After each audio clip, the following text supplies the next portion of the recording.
Welcome to Calm Mysteries, a quiet place where forgotten history, lost kingdoms, and unsolved secrets drift softly through time. There is nothing you need to solve, nothing you need to remember. Just listen, relax, and let the past carry you gently into sleep. The sealed chamber beneath the desert. There is a particular kind of silence that exists nowhere else on earth. It is not the silence of an empty room, nor the silence of a forest after snowfall, nor even the silence of the deep ocean pressing against the hull of a ship far from shore. It is something older than all of those, something that has been waiting. It lives beneath the desert, in the spaces between stones that were fitted together by hands long since turned to dust, in the corridors where no air has moved in 3,000 years, in the sealed rooms where the darkness is so complete and so ancient that it seems almost to have weight. This is the silence of a buried world, and it has been listening for a very long time. The desert of Egypt is not one thing. It is many things, layered atop one another like the pages of a book, written in a language that shifts with every generation. On the surface, there is the familiar desert of travelers' imagination. The vast golden expanse of sand, the heat that rises in shimmering columns, the wind that erases footprints within minutes of their making, the sky so blue and so enormous that it makes even the largest human ambition feel small and provisional. But beneath that surface, the story changes entirely. Beneath that surface, everything that the sand has swallowed still exists. The towns, the temples, the tombs, the roads, the irrigation channels, the granaries and the workshops and the houses of ordinary people who lived and loved and argued and laughed and died across a span of time so immense that the entire history of modern civilization barely registers as a footnote at its edges. All of it is still there, sleeping beneath the weight of centuries. Waiting. Archaeologists have known this for a very long time. Since the earliest systematic excavations of the 19th century, since the great age of exploration when European scholars and adventurers descended upon the Nile Valley with picks and notebooks and an often complicated mixture of scientific curiosity and colonial ambition, the fundamental truth of Egyptian archaeology has been this: there is always more. No matter how many tombs are opened, no matter how many papyri are unrolled and translated and catalogued, no matter how many seasons of digging produce their careful harvests of pottery shards and foundation walls and mummified remains, the ground beneath the desert always holds more. The land itself seems inexhaustible in its secrets. Egypt has been systematically excavated for more than 200 years, and scholars estimate that the vast majority of what lies buried there has still never been touched by a human hand in the modern era. The desert is patient. It keeps what it is given. This story begins in the autumn of 1996, in a region of the Western Desert that had been largely overlooked by major excavations for most of the 20th century. The site was not dramatic in appearance. There were no visible monuments rising from the sand, no telltale outcroppings of limestone that might suggest buried architecture, no reputation or romantic history to draw the attention of the great institutional expeditions. It was a stretch of pale, featureless desert, about 40 kilometers west of Luxor. The ancient city the Egyptians called Waset, which the Greeks called Thebes, the city that served as the capital of Egypt, during some of the most brilliant and tumultuous centuries of its long history. The site had a designation in the Regional Archaeological Survey, a reference number that appeared in a few footnotes in a few specialized journals, and almost nothing else to recommend it. A handful of surface finds had been collected there decades earlier, some pottery fragments, a few pieces of worked limestone, but nothing spectacular, nothing that would justify the considerable expense and effort of a full excavation. The team that came to that unremarkable stretch of desert in the autumn of 1996 was small. There were 7 of them in total, 3 Egyptologists from a European university, 2 archaeologists from the Egyptian Supreme Council of Antiquities, a specialist in ground-penetrating radar technology borrowed from a geological survey project, and a young graduate student who is writing her doctoral dissertation on funerary architecture of the New Kingdom period. They had come not because they expected to find anything extraordinary, but because new technology had made it possible to look at old questions in new ways, and because the radar specialist needed a test site for a newly calibrated instrument, and because one of the Egyptologists had a long-standing theory about the movement of royal construction projects during a specific and politically turbulent period in Egyptian history.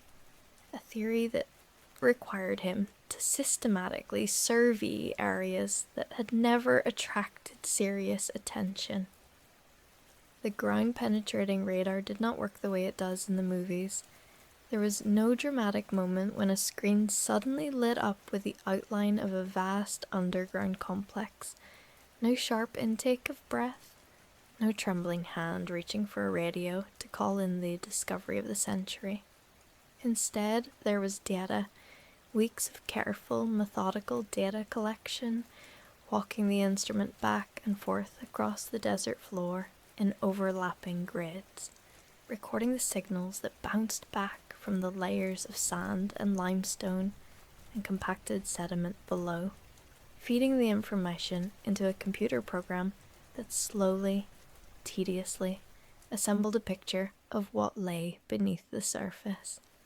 The process was painstaking and for long stretches deeply unglamorous. The desert was hot during the day and surprisingly cold at night. The equipment malfunctioned twice. 2 members of the team developed respiratory infections from the dust. The graduate student, whose name was Layla Mansour, spent most of her evenings rereading the same chapter of her dissertation material and wondering whether she had made the right career choices. And then, in the 3rd week of the survey, the picture changed. The anomaly appeared in the data from a section of ground in the southwestern corner of the survey area. It was subtle at first, a slight irregularity in the reflection patterns, a suggestion of geometric regularity at a depth of approximately 8 meters below the surface. The radar specialist looked at it for a long time before saying anything. Then he showed it to the senior Egyptologist, a man named Professor Harold Eichmann, who had been excavating in Egypt for 31 years, and who had learned over those decades to treat anomalies in radar data with the same careful skepticism he applied to everything else. Eichmann studied the printouts for the better part of an evening, then asked for the scan to be repeated. The repeat confirmed what the first scan had suggested. There was something down there, something with right angles, something that had been built. The decision to excavate was not made lightly or quickly. Permission had to be obtained and reconfirmed. The site had to be formally registered. Resources had to be secured. The team had to expand. By the time actual digging began, it was the spring of 1997, and the small survey team had grown into a full expedition of 23 people, including additional specialists in ancient Egyptian ceramics, in conservation of organic materials, in ancient languages, and in the documentation and photography of archaeological finds. Layla Mansour, who had returned to her university in the intervening months and had told almost no one what she had seen in the radar data, came back to the site with a strange feeling that she would later describe as something between dread and homecoming. The first weeks of excavation were slow. They always are. The top layers of desert sand had to be removed carefully, systematically, without disturbing anything that might later prove significant. The sand yielded almost nothing at first. A few animal bones, some fragments of pottery that dated to several different periods, and had probably been deposited by travelers or casual visitors over the centuries. But then, at a depth of about 2 meters, the diggers began to find worked limestone. First a few scattered blocks, then more, then what was unmistakably a deliberate arrangement of cut stone. By the end of the 4th week, they had exposed a section of what appeared to be the top of a wall that disappeared in every direction beneath the surrounding desert, suggesting a structure of considerable size. The quality of the stonework was the first real indication that this was something significant. The limestone blocks were large, some of them measuring more than 2 meters in length, and they had been cut and fitted with a precision that spoke to substantial resources and skilled labor. The outer surface of the exposed wall bore traces of plaster, and on the plaster, barely visible beneath the staining of millennia and the erosion of moisture that had long since evaporated, there were faint traces of paint. The ceramic specialist, a woman named Dr. Amara Ose, examined the pottery fragments found in the upper layers and gave her tentative assessment.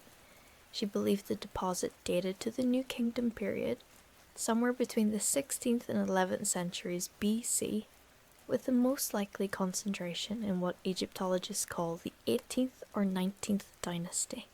This assessment electrified the team, because the New Kingdom, and particularly the 18th and 19th dynasties, was the period of Egypt's greatest imperial power, the period of pharaohs whose names had become legendary, even to people who knew almost nothing else about ancient history. It was the period of Hatshepsut, the woman pharaoh who had commissioned some of the most remarkable monuments in Egyptian history.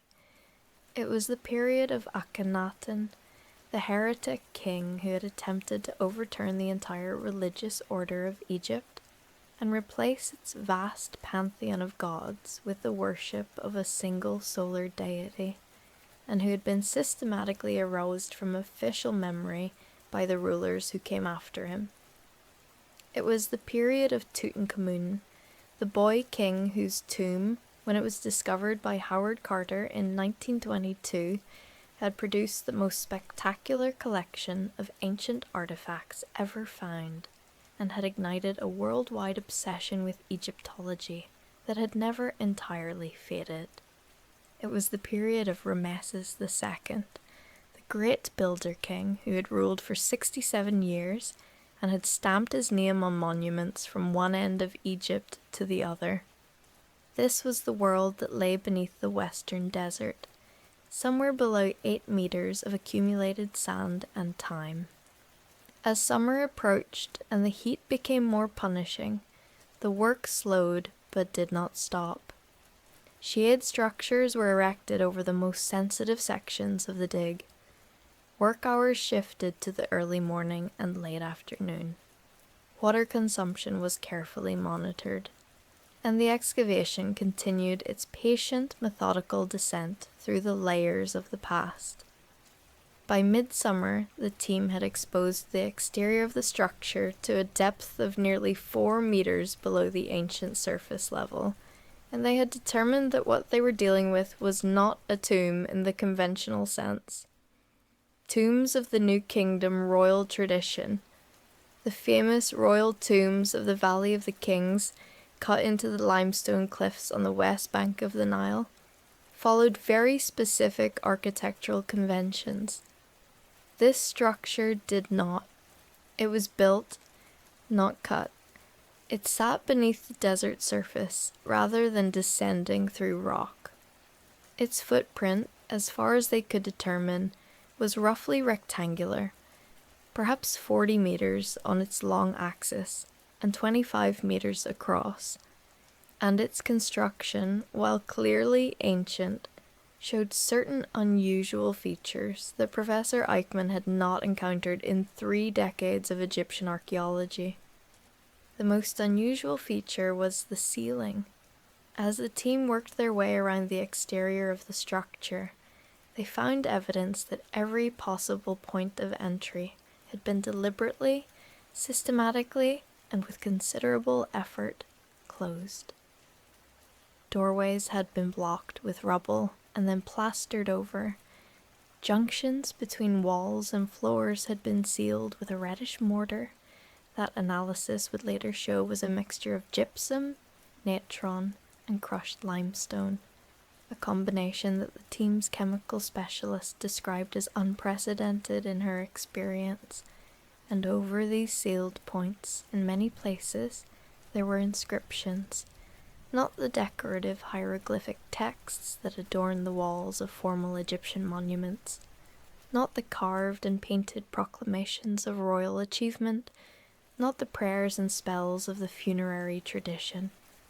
These were functional inscriptions, formal, authoritative, warning inscriptions in the precise and specific language of Egyptian administrative and religious practice. Layla Mansour was the one who first read them clearly enough to understand their content. She had spent the better part of a day on her knees in the dust, working with a fine brush to clear the surface of a particularly well-preserved section of plaster near what appeared to have been the main entrance of the structure, and she had been so absorbed in the work of clearing that she had not stepped back to read what she was revealing until the late afternoon. When she did step back, when she looked at the full extent of the inscription she had uncovered, she was quiet for a long time. Then she called Professor Eichmann. The inscription was a formal closure text of a kind that had very few parallels in Egyptian archaeological literature. It invoked the authority of the pharaoh, a royal name that was partially damaged but appeared, from the surviving cartouche elements, to belong to the reign of a king who had ruled in the early part of the 19th dynasty, approximately 3,200 years ago. It invoked the authority of the god Amun, the great state god whose temple complex at Karnak was one of the largest religious structures ever built by human hands. It invoked the authority of the god Thoth, the deity of knowledge and writing and secrets, and it stated, in language that was bureaucratic in its precision and absolute in its authority, that the chamber within had been sealed by royal decree, that nothing within was to be removed or disturbed, that the sealing was permanent and inviolable, and that it had been done not for reasons of the funerary tradition, not to protect the eternal rest of a royal individual, but for reasons that the inscription described with a phrase that Layla translated after considerable deliberation as something like the preservation of that which must not be seen. She and Eichmann sat with that phrase for a long time. The desert light shifted from gold to amber around them. The other members of the team drifted over, drawn by the unusual stillness of the 2 senior researchers. Someone brought water, someone else brought a lamp as the sky began to darken. And in the gathering dusk of the Egyptian desert, 7 members of a 23-person archaeological expedition sat around a section of 3,200-year-old plastered wall, and read a message from a vanished world that said, in essence, "We hid something here that we did not want to be seen, and we went to extraordinary lengths to make sure it would stay hidden." The second half of that discovery begins not with a dramatic breach, not with a crack of a doorway swinging open after 3 millennia, not with a rush of stale air and the sudden revelation of golden treasure, but with a decision, a careful, difficult, professionally and ethically complex decision about whether and how to proceed. The inscriptions that Layla Mansur had translated, and which subsequent examination confirmed she had translated accurately, created an immediate and serious problem for the expedition. The practice of Egyptian archaeology has changed enormously since the 19th century, when the great excavators of the Victorian and Edwardian eras operated under a set of assumptions about the ownership and disposition of ancient materials that the modern discipline regards with a mixture of embarrassment and complicated professional grief. The men who excavated in Egypt in those earlier eras, some of them brilliant, some of them reckless, many of them a complicated mixture of both, did not generally ask themselves whether they had the right to open what had been sealed, whether the sealing itself constituted a kind of communication from the past that deserved respect, whether the removal of ancient materials from their context caused a form of harm that could never be undone. They asked instead what was inside, and they found ways to get to it. Modern archaeology is different. Modern archaeology proceeds from the principle that the act of excavation is itself a form of destruction, that the moment you remove an object from the ground, you have permanently altered the context that gave it meaning, and that this act carries responsibility.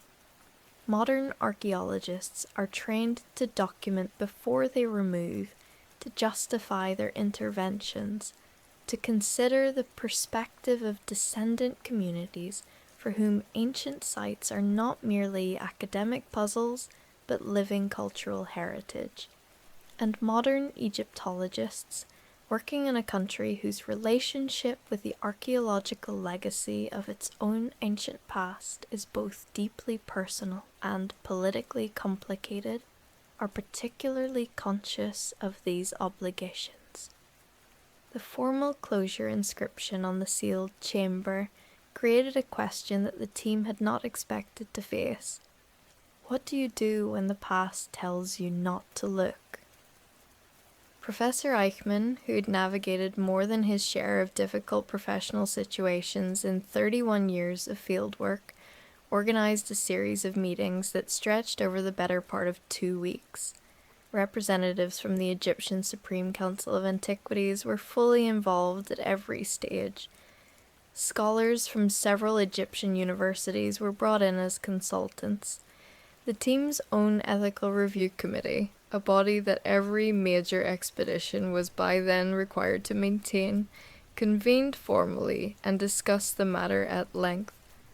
Layla Mansur, who had in the months since her first translation become something of an informal expert on the specific language and conventions of New Kingdom closure inscriptions, presented her analysis of what the text actually said and what its conventions suggested about the nature of the space it was protecting. Her conclusion, which she presented carefully and with all appropriate qualifications, was this: the chamber had been sealed not as a tomb, not as a space created to protect a dead individual, but as a repository, a storage space.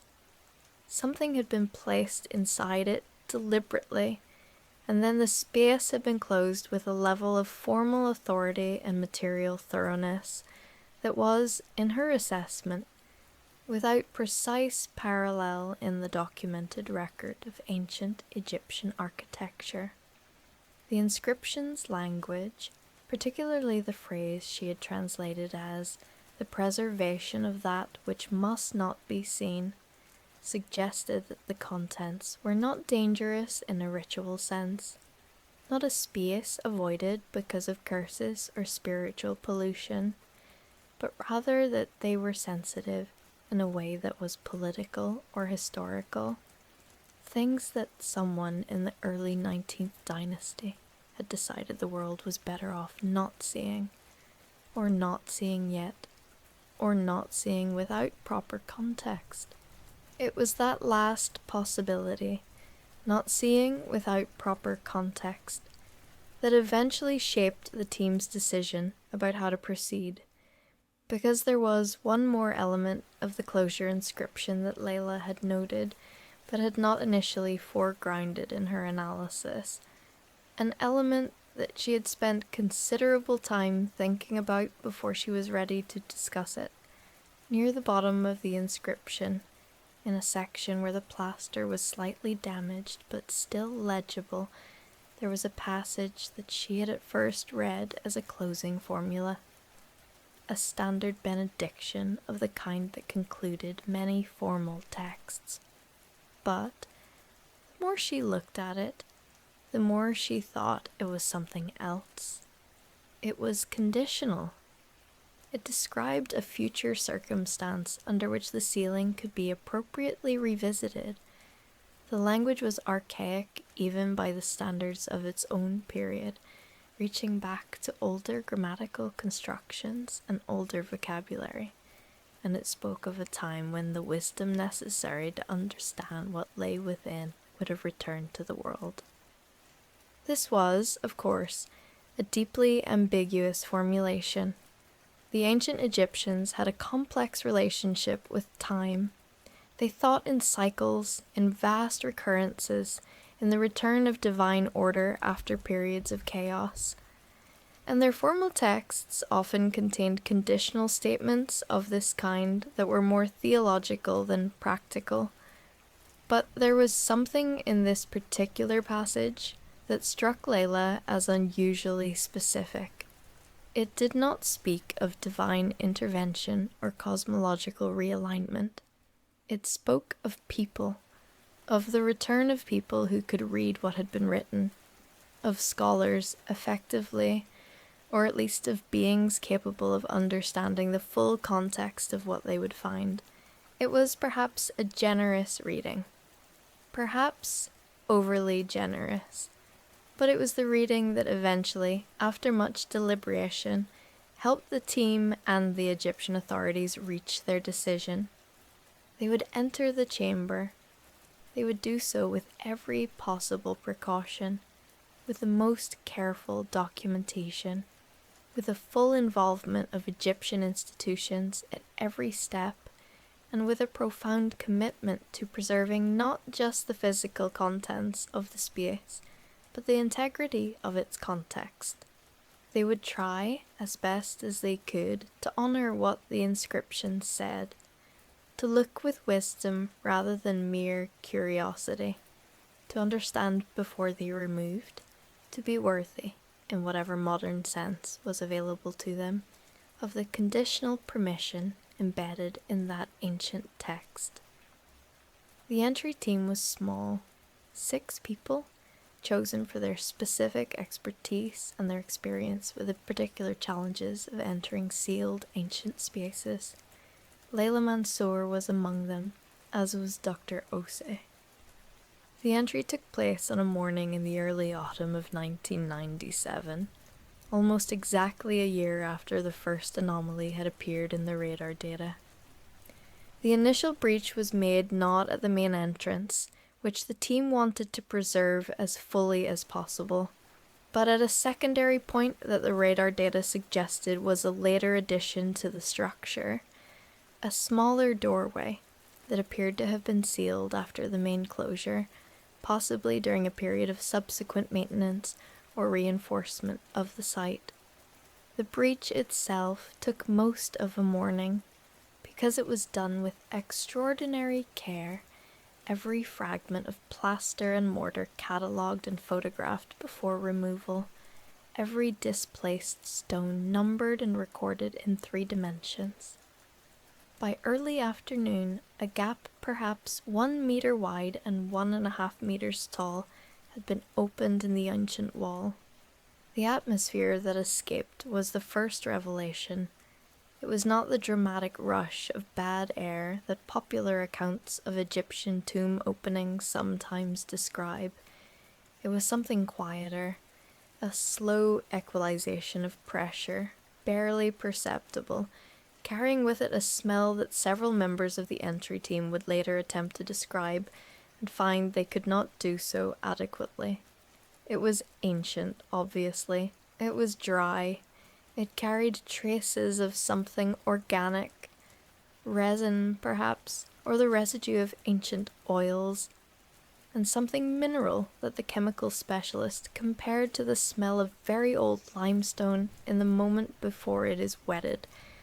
And it carried something else, something that none of the team could name, something that felt to several of them less like a smell than like the sensation of having a very large, very quiet thought. They waited the prescribed amount of time for the atmosphere to stabilize and for initial air quality readings to confirm that the space was safe to enter. Then Layla went first. What she encountered in the first few seconds of entering the sealed chamber was darkness so complete that her lamp, a modern LED headlamp of considerable power, seemed to illuminate less than she would have expected, as though the darkness had density, as though it absorbed light rather than simply being the absence of it. Then, as her eyes adjusted and she moved her head slowly to let the beam sweep across the space, the chamber began to take shape around her. It was large, larger than the exterior dimensions of the structure had quite prepared her for, because the ceiling was higher than she had anticipated, perhaps 5 meters from floor to vault, and the interior space had been arranged so that it appeared even larger than it was. The walls were not bare stone. They were covered, floor to ceiling, with text, not images, not the painted scenes of the afterlife, or the portraits of gods and pharaohs that covered the walls of formal New Kingdom tombs. Text. Hieroglyphic text, yes, but also, in certain sections, what appeared to be hieratic script, the cursive form used by scribes for administrative and literary documents.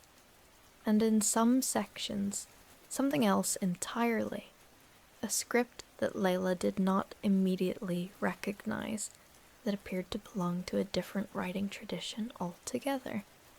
The chamber contained, along its walls and on a series of limestone panels, arranged in rows along the floor, the most extensive single deposit of written text that she had ever seen. The scale of it was disorienting. The chamber was perhaps 35 meters long and 20 meters wide, and every vertical surface and every horizontal panel was covered with writing, in columns so densely packed and so carefully executed that they must have represented the work of many scribes over a period of years, all working to a single unified plan. Dr. Ose, entering behind Layla, stopped just inside the doorway and stood very still for a long moment. Then she said, quietly, in the voice people use when they are trying not to disturb something, "It is a library." And that is exactly what it was. Not a library in the modern sense. Not a space organized around the circulation and retrieval of texts for general use, but a library in the oldest and most fundamental sense of the word. A place where knowledge is gathered and preserved and kept. A repository of texts brought together with deliberate intent, arranged with care, sealed against the world with extraordinary thoroughness, and left to wait in the silence of the desert for whatever future would eventually come to rid them. The process of understanding what those texts contained took years.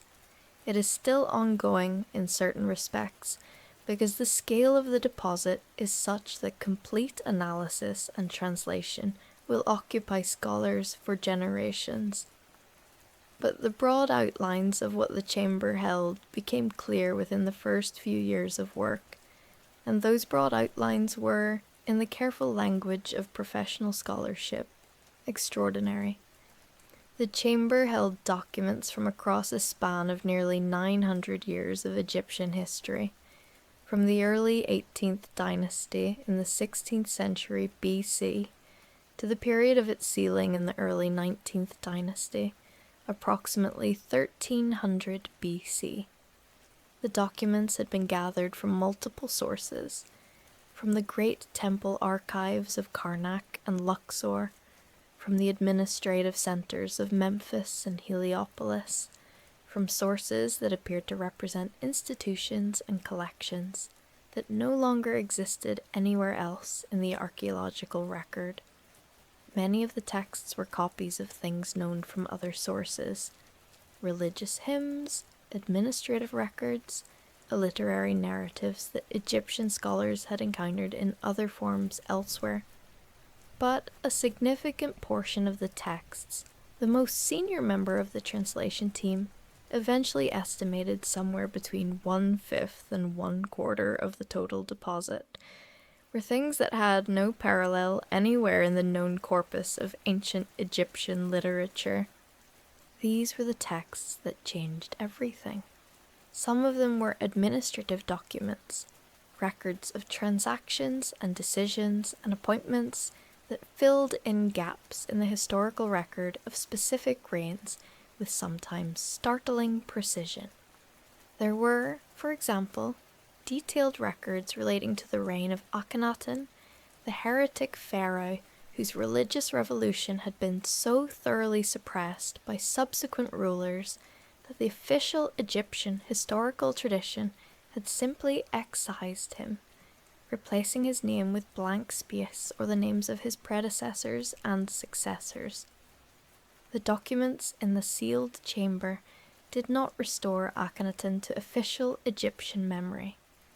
They had been sealed away with everything else, after all, but they preserved a version of his reign that was far more nuanced and complex than either the official condemnation of his successors or the romantic mythology that modern popular culture had constructed around him. He appeared in these texts not as a visionary or a madman, but as a politician. Brilliant, determined, catastrophically impractical, aware by the final years of his reign that his experiment had failed, and engaged in a desperate and ultimately unsuccessful attempt to manage that failure in ways that would preserve what he most cared about. Other texts were literary. There were stories, long, elaborately constructed narratives in the tradition of the Egyptian narrative literature that modern scholars know best from texts like the Tale of Sinu or the Westcar Papyrus that had no parallels anywhere in the known corpus.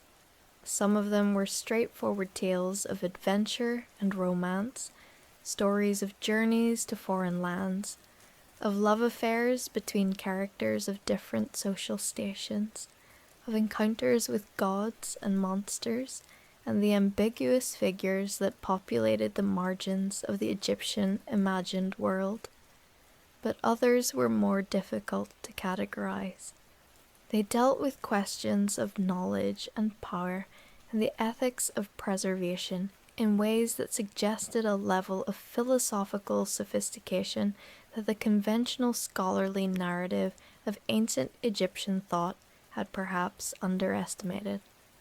One text in particular, a long, formally structured composition that appeared to be a dialogue between two unnamed figures, one of whom seemed to represent official religious authority, and the other a kind of archivist or keeper of records, returned again and again to the question of what knowledge should be shared and what knowledge should be kept hidden, and under what circumstances the decision to hide something was an act of wisdom rather than an act of fear. Layla Mansour spent a considerable portion of the next several years working on that particular text. It became the center of her doctoral dissertation, which was eventually revised and published as a book that attracted attention well beyond the usual audience for Egyptological scholarship. She argued, carefully but with conviction, that the text was not merely a philosophical dialogue in the abstract sense, but a document directly connected to the decision to create the sealed chamber itself. That it was, in essence, a record of the reasoning behind the act of hiding, a justification addressed not to the contemporaries of its authors, but to whatever future readers would eventually encounter it. She argued that the creators of the chamber had been deeply aware that they were doing something unusual, something that required explanation, and that they had written their explanation and sealed it inside along with everything else they were hiding, in the hope, or perhaps the faith, that the act of explanation would eventually be read by someone capable of understanding it. The question of why the chamber had been sealed, what the creators had thought they were protecting, or protecting the world from, was never entirely resolved. Probably never will be. But the evidence that accumulated over years of careful analysis pointed toward a specific historical context, a specific crisis, that made the act of sealing comprehensible, if not entirely transparent. The early 19th dynasty, the period of the pharaoh whose cartouche appeared on the closure inscription, was a time of deliberate, systematic, and in some respects brutal re-establishment of what Egyptian political and religious authorities considered proper order after the upheavals of the Amarna period and the chaotic decades that had followed Akhenaten's death. The great temples were being restored and richly endowed.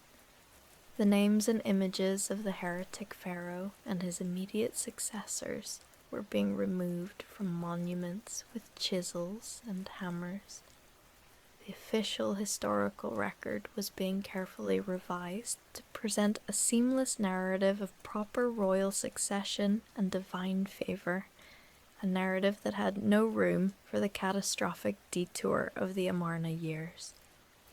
In this context, the sealed chamber appeared to represent a kind of institutional conscience, a place where the things that could not be said publicly, the complicated truth of what had actually happened, the records that contradicted the official narrative, the literary and philosophical traditions that had flourished during the Amarna period and were now officially erased, could be preserved without being displayed. Whoever had made the decision to seal this chamber had been neither a revolutionary nor a rebel. They had been someone working within the system, using the authority of the system to do something the system would not officially sanction, to keep the truth intact even as the official record was being revised, to preserve, as the inscription said, that which must not be seen. Not must not be seen forever, must not be seen yet. This distinction between permanent suppression and temporary concealment was what Layla found most moving about the entire discovery, and it is perhaps what makes the sealed chamber beneath the western desert more than merely an extraordinary archaeological find, more than merely an addition to the inventory of ancient Egyptian texts. It was an act of faith across time. Someone, 3,200 years ago, had decided that the truth was worth preserving, even at the cost of never being the one to share it. They had done the work of collection and organization and careful inscription without any reasonable expectation that they themselves would live to see the seal broken.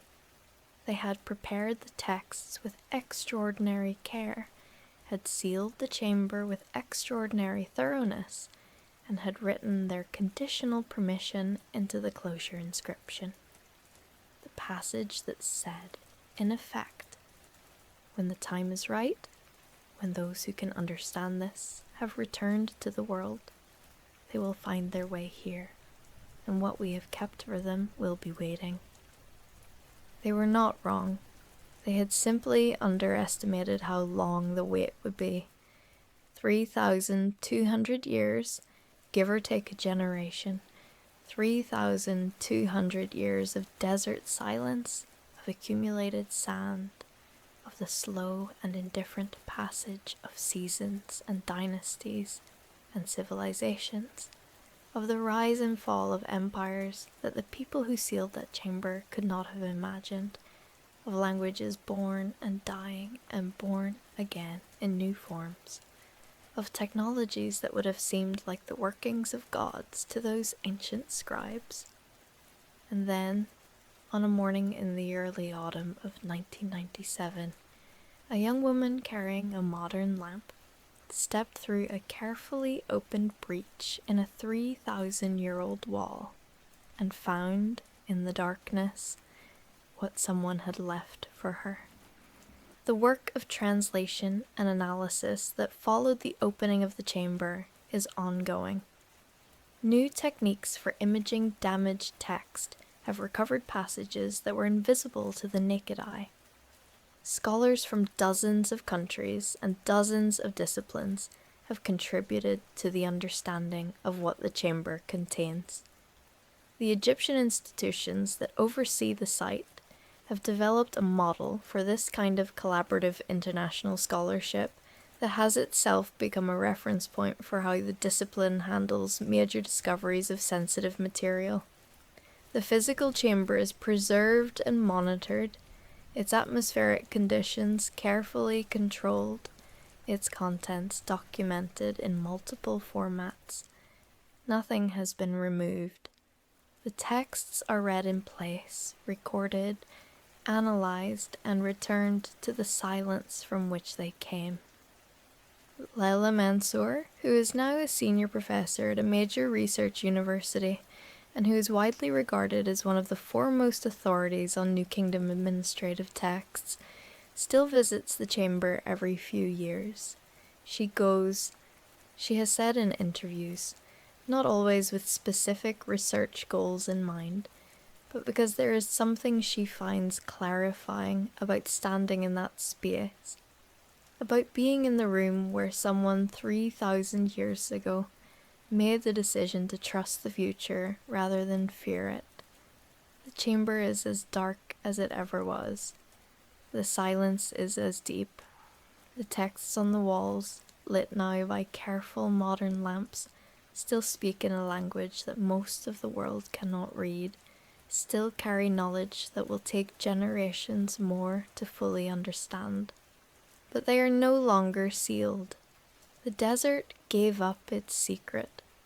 The sand remembered what had been placed in its keeping, and the time came, eventually, for the keeping to end, for what had been hidden to become visible, for what had been written in the hope of being read to finally, after an unimaginable span of years, be read.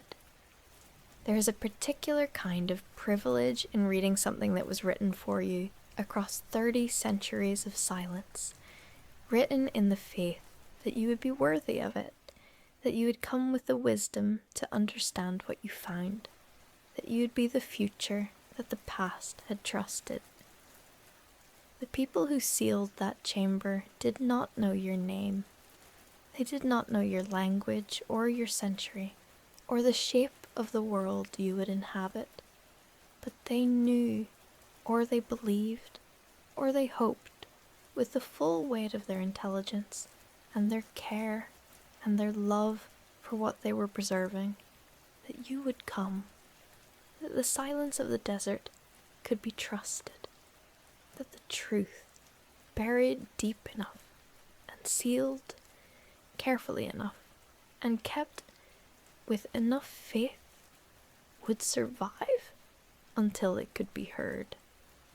They were right, and perhaps that is the most remarkable thing about the sealed chamber beneath the desert.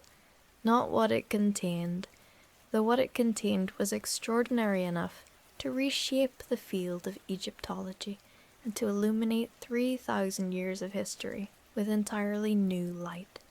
The most remarkable thing is the act of preservation itself, the decision to hide something, not in order to destroy it, but in order to save it, the decision to trust the future with what the present could not safely hold, the long patience of that faith, maintained not by any single person or institution, but by the simple, absolute, and ultimately reliable patience of the desert itself, which accepted what was given to it and kept it, as it keeps everything, with the impartial and inexhaustible steadiness of deep time.